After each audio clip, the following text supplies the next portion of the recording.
En Abitibi-Témiscamingue, 3 personnes se sont noyées en 2023, dont une à cause d'un bris-glace en motoneige, selon les informations de la Société de sauvetage du Québec. À l'échelle provinciale, il y a déjà 4 noyades depuis le mois de décembre, comparativement à une seule noyade pour l'hiver au complet l'an passé. Notre moyenne, là, au cours des 10 dernières années, ça varie entre 6 et 8 décès liés à l'eau pendant la période hivernale.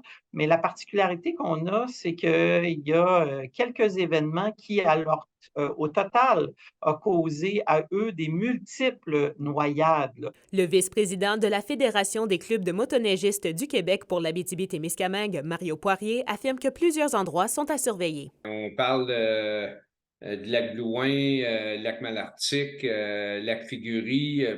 Étant donné qu'il y a un écoulement d'eau, le niveau d'eau baisse, puis là, les glaces cassent.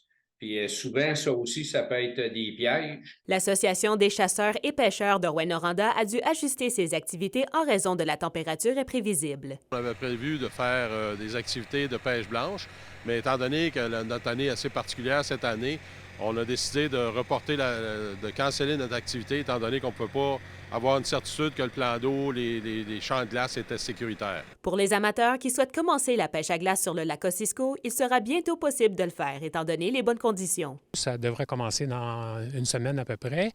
On va commencer, nous, au niveau du collectif territoire, à installer les cabanes, mais avant d'aller les installer, on va mesurer la glace. Moi, je sais qu'actuellement, elle a environ 30 cm. On parle il y a une semaine, elle avait 30 cm. Aujourd'hui, elle est peut-être rendue à 40 cm. Fait que c'est une épaisseur sécuritaire. Par contre, on va baliser le site pour être certain que les gens ne s'aventurent pas n'importe où. La Société du sauvetage du Québec fait donc appel à la prudence et invite la population à suivre leurs conseils de sécurité, comme ne jamais être seul sur un plan d'eau, peu importe le moment de l'année. Kimberly Hall, RNC Nouvelles, Rouyn-Noranda.